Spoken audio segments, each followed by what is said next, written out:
Step away from the house, and keep your hands where I can see them."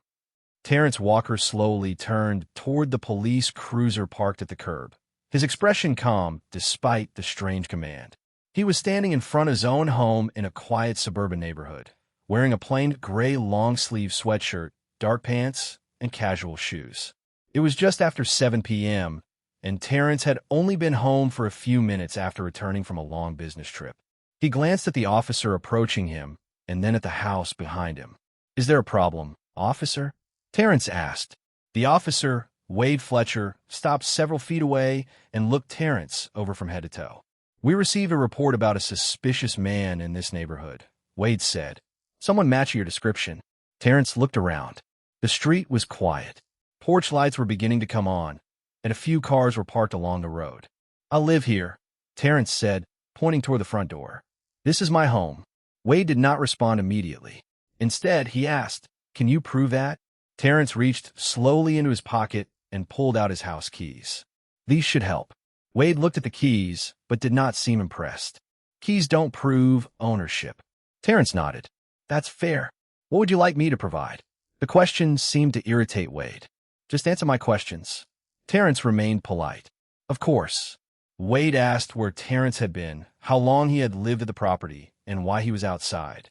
Terrence answered each question without hesitation. He had been traveling for work. He had lived at the house for several years. He had stepped outside to collect his mail. Nothing about the situation seemed complicated. Yet Wade continued questioning him as if every ordinary answer created another reason for suspicion. A woman from a nearby house opened her front door and watched from a distance. Her name was Rebecca Collins, and she recognized Terrence immediately. "Officer," she called, "that's Terrence. He lives there." Wade turned toward her. "Ma'am, please stay out of this." Rebecca looked confused. "I'm just telling you that you're talking to the homeowner," Terrence quietly said. "It's okay, Rebecca." He did not want the situation to become more complicated. Wade looked back at Terrence. "I need you to come over here." Terrence took a breath. "Am I being detained?" For the first time, Wade's expression changed. "Don't make this difficult." Terrence looked directly at him. "I'm not trying to make anything difficult. I'm simply asking what I've done wrong." Wade stepped closer and reached for his radio. "We'll figure that out at the station." Terrence glanced once toward his front door, then back at the officer. He could have ended the situation with one phone call. He could have identified himself in a way that would have changed everything. But he didn't. Instead, he calmly placed his hands where Wade had instructed. "All right," Terrence said quietly. "I'll cooperate." What Wade Fletcher didn't know was that Terrence Walker had spent decades learning exactly what happened when authority stopped listening to the truth. And tonight, he was about to see it firsthand. "Officer, that man is not a stranger. He lives in that house." Rebecca Collins said it again, louder this time, hoping Wade Fletcher would finally listen. But Wade barely glanced at her before turning his attention back to Terrence Walker. "I told you to stay out of this," he said. Terrence stood quietly on the sidewalk in his gray long-sleeve sweatshirt, his house only a few feet behind him. "Rebecca is only trying to help," he said. "She doesn't need to leave." Wade's expression hardened. "I didn't ask for your opinion." Terrence paused, then calmly replied, "Understood." The exchange was becoming increasingly uncomfortable, especially because there was still no clear explanation for why Terrence was being questioned in the first place. Wade asked him again for identification. Terrence reached into his wallet and handed over his driver's license. Wade studied it carefully. The name on the card was Terrence Walker. The address matched the house behind him. Everything appeared to be exactly as Terrence had said. Yet Wade still wasn't satisfied. "How long have you lived here?" he asked. "Several years. And you expect me to believe this is your house?" Terrence looked toward the front door. "You can verify the address." Wade ignored the suggestion. Instead, he asked, "Why were you standing outside?" Terrence answered simply, "I was getting my mail." Wade looked toward the mailbox.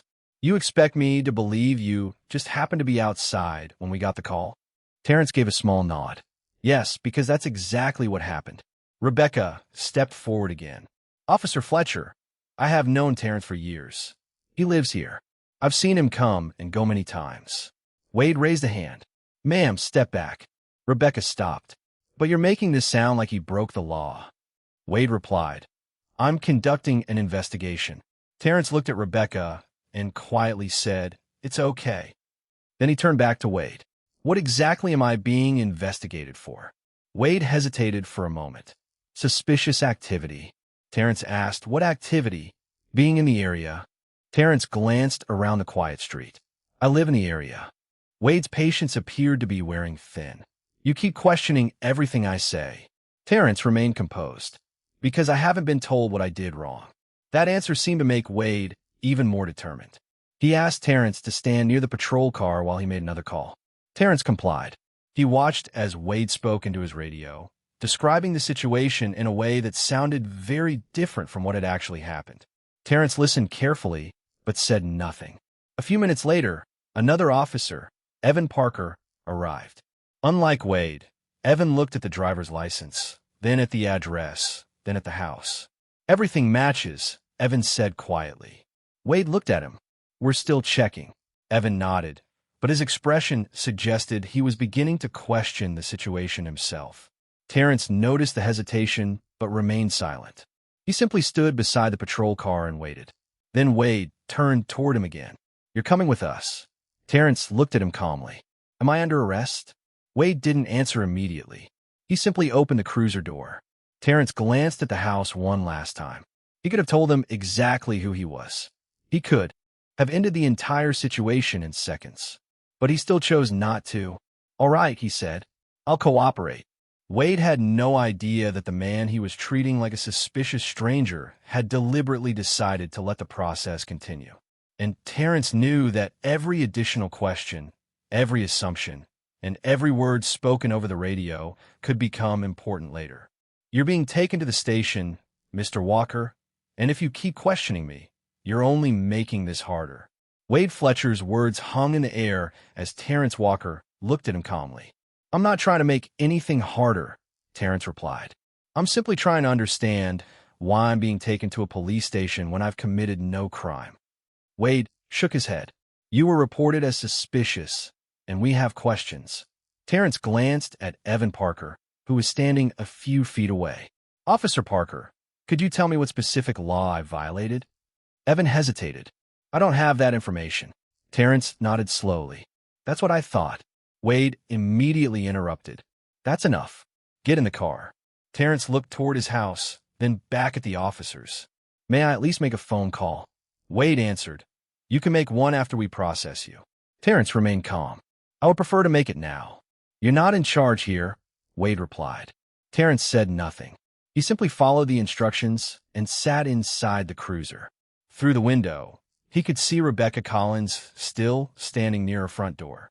She looked worried. Terrence gave her a reassuring nod. He didn't want her to feel responsible for what was happening. A few moments later, the cruiser began moving toward the station. During the drive, Wade kept asking questions. Where exactly were you before you came home? I was traveling for work. What kind of work? Federal work. Wade glanced at him through the mirror. Federal work doing what? Terrence paused. That's not relevant to why you stopped me. Wade gave a short laugh. You seem to have an answer for everything. Terrence looked out the window. I've had a lot of practice answering questions.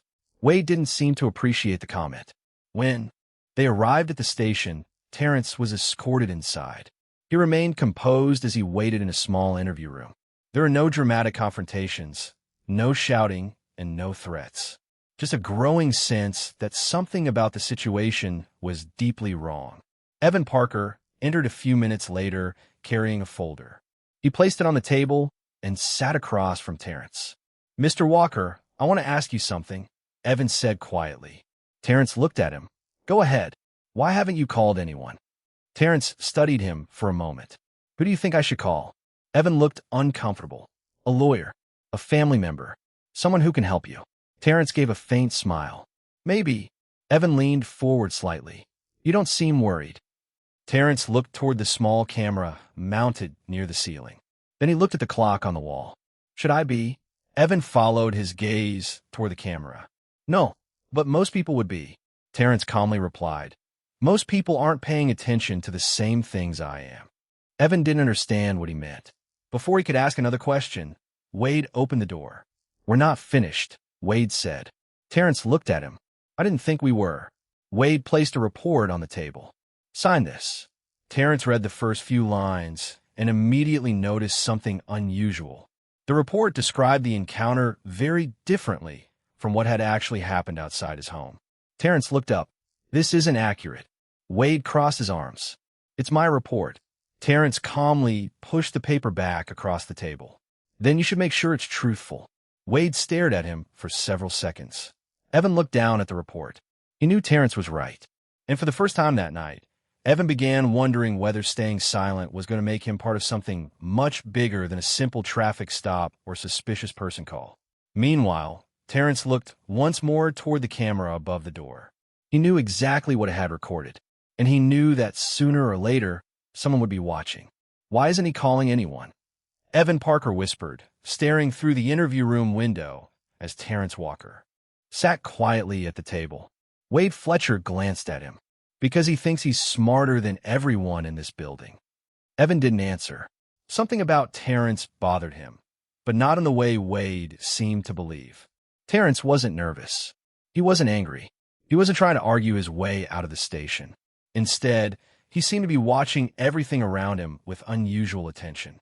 The camera above the door, the clock on the wall, the names printed on the officers' badges, even the exact time written on the paperwork. When Wade returned to the room, he placed another document on the table. "You need to cooperate," he said.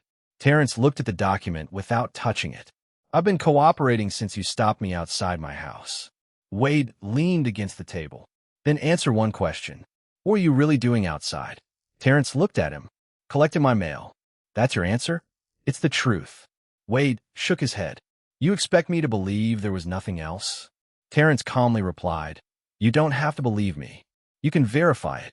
That answer frustrated Wade because it gave him nothing to argue with. Terrence wasn't refusing to cooperate. He simply refused to invent an explanation for something that didn't happen. Evan remained near the doorway, listening carefully. He had reviewed the driver's license again. The address matched. The vehicle registered to Terrence was in the driveway. The neighbor had confirmed his identity. Even the original description from the caller seemed vague.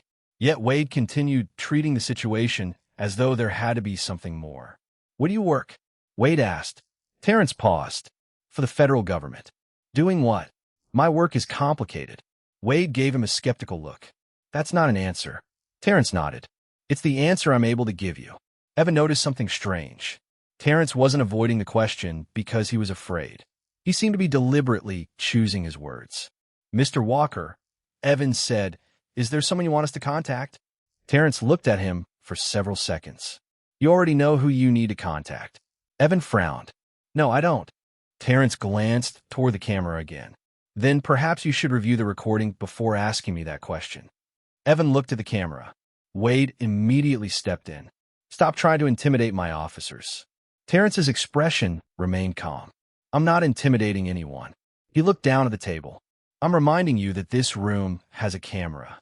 The room became quiet. Evan looked toward Wade, then back at Terrence. There was something about the man's confidence that made him reconsider every assumption made that evening. Wade, however, seemed determined to continue. "You think that camera is going to save you?" "Terence no guadeguatif." Terrence continued. "The truth doesn't need saving." Evan lowered his eyes. Those words stayed with him. A few minutes later, Wade left the room and closed the door. Terrence was alone again. He looked at the wall clock. Then he looked at the camera. He quietly adjusted the sleeve of his gray sweatshirt and leaned back in the chair. He wasn't waiting for someone to rescue him. He was waiting for the right moment. Outside the room, Evan approached Wade. "Something doesn't add up," he said.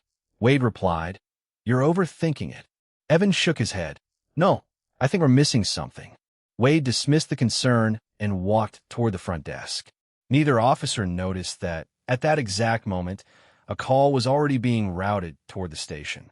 And whoever was on the other end wasn't calling about a suspicious man in a gray sweatshirt.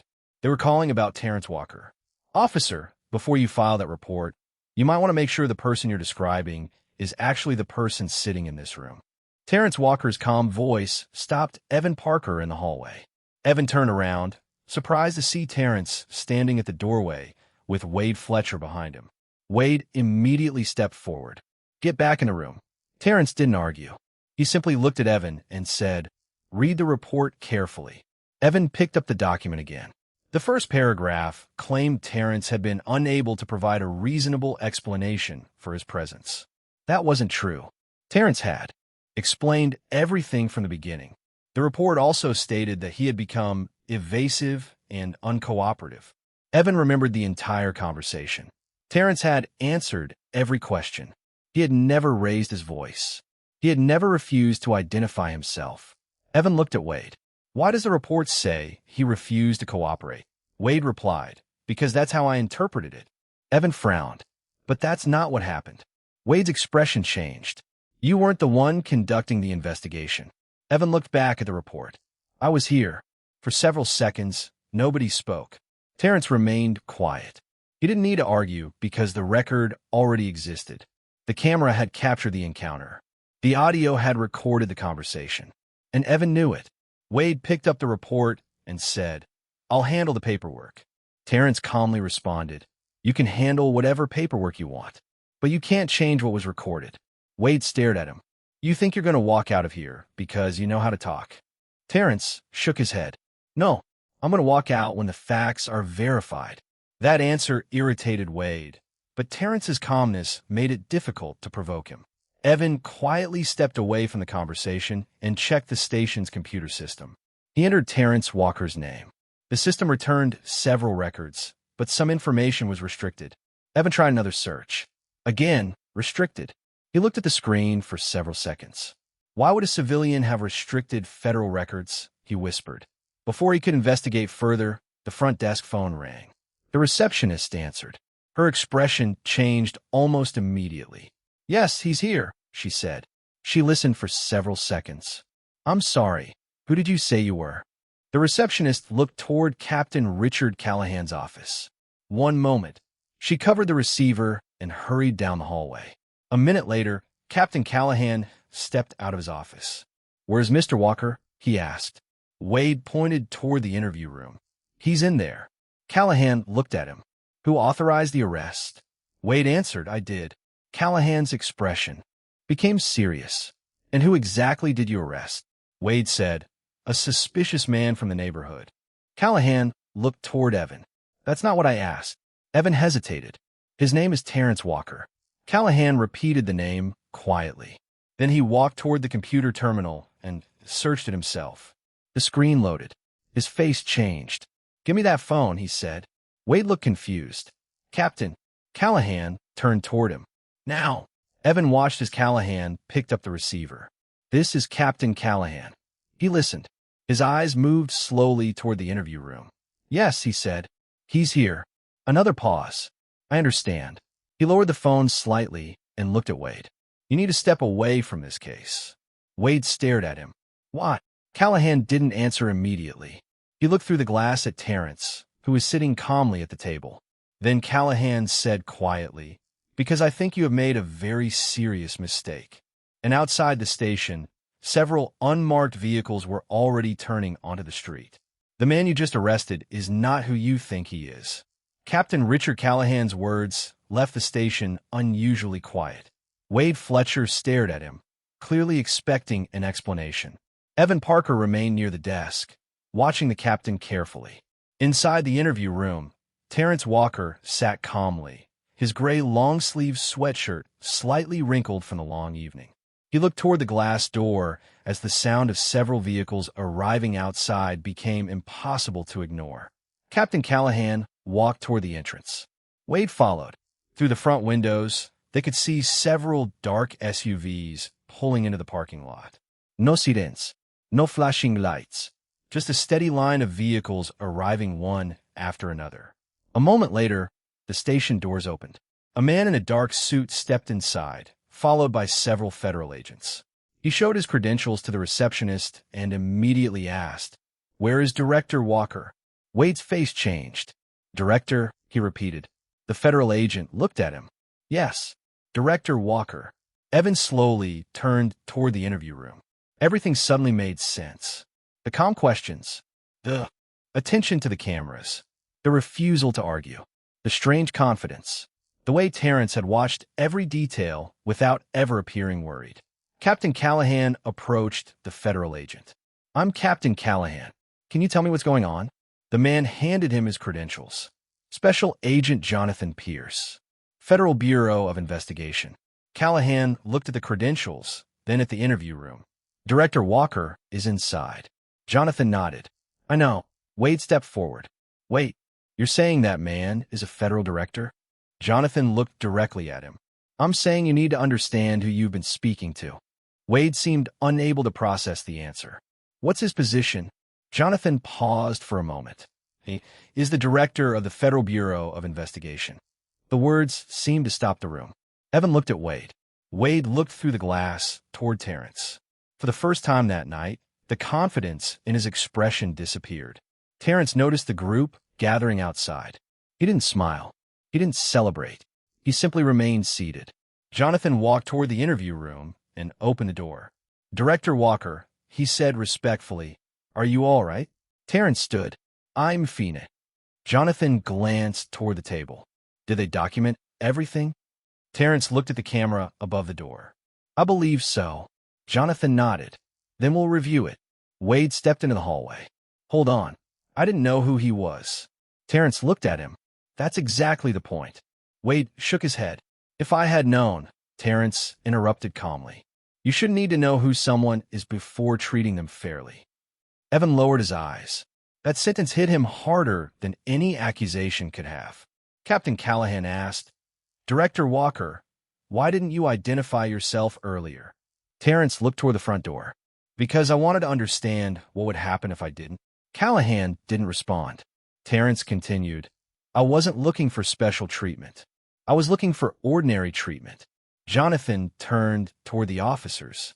"Director Walker has been conducting a federal review involving complaints of racial profiling and improper stops in this region." Wade looked stunned. "This was an investigation," Terrence answered. "It became one." He glanced toward the report sitting on the desk. "And now we have more information than we had this morning." Jonathan picked up the report. "We'll need copies of everything. Reports, recordings, dispatch logs, and access records." Captain Callahan immediately agreed. Wade remained silent. Outside, more federal vehicles continued arriving. But Terrence wasn't interested in making a spectacle of the moment. He simply adjusted the sleeve of his gray sweatshirt and looked at Evan. "Officer Parker, you have a decision to make." Evan looked confused. "What decision?" Terrence answered quietly. "Whether you're going to describe tonight the way it happened, or the way someone wants it written." Evan looked at the report in his hands. For the first time, he understood that the most important part of the night had not happened yet. The truth was about to be recorded. "Director Walker, there is something you need to see before we release any of these records." Special Agent Jonathan Pierce's words changed the atmosphere inside the station. Terrence looked at him carefully. "What did you find?" Jonathan placed a folder on the desk and opened it. "The complaints we were reviewing this morning weren't isolated." Terrence remained silent as Jonathan continued. "There are 12 documented complaints involving the same patrol division over the last 18 months. Most came from black residents. Several describe nearly identical encounters." Evan Parker looked at the folder. "Are you saying Officer Fletcher was involved in all of them?" Jonathan shook his head. "Not all of them, but his name appears repeatedly." Wade Fletcher immediately stepped forward. "Those complaints were investigated." Jonathan looked at him. "Some were closed." "That's not the same thing as fully investigated." Captain Richard Callahan stood nearby, listening carefully. "What exactly are you suggesting?" Jonathan replied, "We're not suggesting anything yet. We're reviewing the evidence." Terrence looked at the documents. "That's why I came here without identifying myself." Evan looked at him. "You knew this might happen?" Terrence nodded. "I knew there were complaints. I didn't know what I would find tonight." He pointed toward the folder. "Now I know the reports aren't telling the whole story." Jonathan placed another document on the table. It was a dispatch record from earlier that evening. The original call described a suspicious individual near a residence. There was no mention of a crime, no description of stolen property, no allegation that anyone had been threatened, just a vague report. Evan read the page twice. That's all the dispatcher received? Jonathan nodded. That's all. Evan looked toward Wade. Then why did the report say he was suspected of criminal activity? Wade responded, because the circumstances were suspicious. Terrence asked calmly, what circumstances? Wade didn't answer. The silence was enough. Jonathan opened a second file. There's another issue. Terrence looked at him. Go on. Several older reports contain similar language. Same phrases. Same justification. Different names.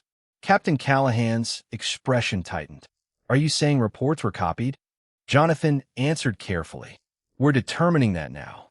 Terrence looked around the station. This is bigger than one officer. Nobody responded. He continued. That's what concerns me most. Evan looked at Terrence. Why would you personally come here if you already knew there were federal investigators? Terrence paused. Because I wanted to understand the human side of the problem. Evan didn't understand. Terrence explained, statistics can tell you how often something happens. Reports can tell you what was written. But neither tells you what it feels like to stand outside your own home and have someone decide you don't belong there. The room became quiet. Wade looked uncomfortable. Terrence wasn't shouting or accusing him. He was simply describing what had happened. Jonathan then placed one final document on the table. There's one more thing. Terrence looked at him. What?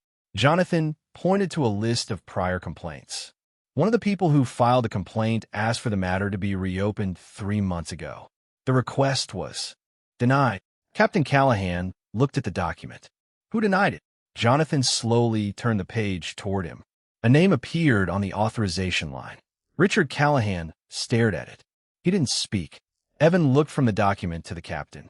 Wade took a step back. Terrence remained completely still. The investigation had started with one officer stopping one man outside one house. Now it was reaching the highest level of the station. Terrence finally said, that's the part one didn't know this morning. Jonathan closed the folder. And that's why we are not leaving tonight. For the first time, everyone in the room understood that the arrival of the federal agents wasn't the end of the story. It was only the beginning. The name on that authorization line belongs to me. Captain Richard Callahan's voice was barely above a whisper, but everyone in the room heard it. Terrence Walker looked at him without saying a word. Special Agent Jonathan Pierce closed the folder and asked, Captain, can you explain why this complaint was denied? Callahan took a breath. I review the request. Evan Parker looked confused. Why was it denied? Callahan glanced at the paperwork. Because the internal review had already concluded there was insufficient evidence. Jonathan replied. But the complaint was never fully reopened. Callahan shook his head. That's what the paperwork says. Terrence stepped closer to the desk. Captain, I'm not asking you to defend yourself. I'm asking you to tell us exactly what happened. Callahan looked uncomfortable. The department had several complaints that year. Resources were limited. We had to prioritize. Terrence nodded. And the complaints involving black residents were not prioritized? Callahan hesitated. That's not what I said. Then what are you saying? Terrence asked. Callahan looked down. I'm saying the department made decisions based on what we believed we could prove. Jonathan opened another file. Then explain this. He placed a printed page on the desk. It showed a complaint from a black homeowner who had reported being questioned outside his own residence. The description was remarkably similar to Terrence's. Experience. The same phrase appeared in both reports. Suspicious presence without clear explanation. Evan read the page and looked troubled. That's almost exactly what Officer Fletcher said tonight. Wade immediately replied, that doesn't prove anything. Jonathan looked at him. No, it doesn't. But it gives us a pattern worth examining. Terrence remained silent while Jonathan opened several additional records. One involved a black college professor. Another involved a black business owner. Another involved a retired military officer. Different neighborhoods. Different dates. Different circumstances. Yet the wording in the reports was strangely similar. Evan looked at Terrence. How many cases are there? Jonathan answered, at least 23 so far. The room became quiet again. Terrence didn't look satisfied. He looked disappointed. 23 people, he said, and we're only looking because someone finally happened to record what happened to me. Jonathan nodded. That's why the recordings matter. Wade looked toward Terrence. I didn't know who you were. Terrence replied, and you shouldn't have needed to. Wade had no answer. Evan finally spoke. Director Walker, I need to tell you something. Terrence turned toward him. Evan swallowed. I knew some of these complaints existed. Terrence waited. I saw the names. I saw the reports. But I assumed the investigations had been handled properly. Terrence asked, why did you assume that? Evan looked at the floor. Because I trusted the system. Terrence nodded slowly. Trust is valuable, but it has to be earned. Jonathan then asked Evan a question. Did anyone ever tell you not to reopen these cases? Evan hesitated. Not directly. What does that mean? There were conversations. Jonathan waited. Evan continued. We were told that too many complaints made the department look bad. Captain Callahan closed his eyes for a moment. Terrence looked at him. That's the problem. Callahan finally said, I never intended for anyone to be treated unfairly. Terrence answered calmly.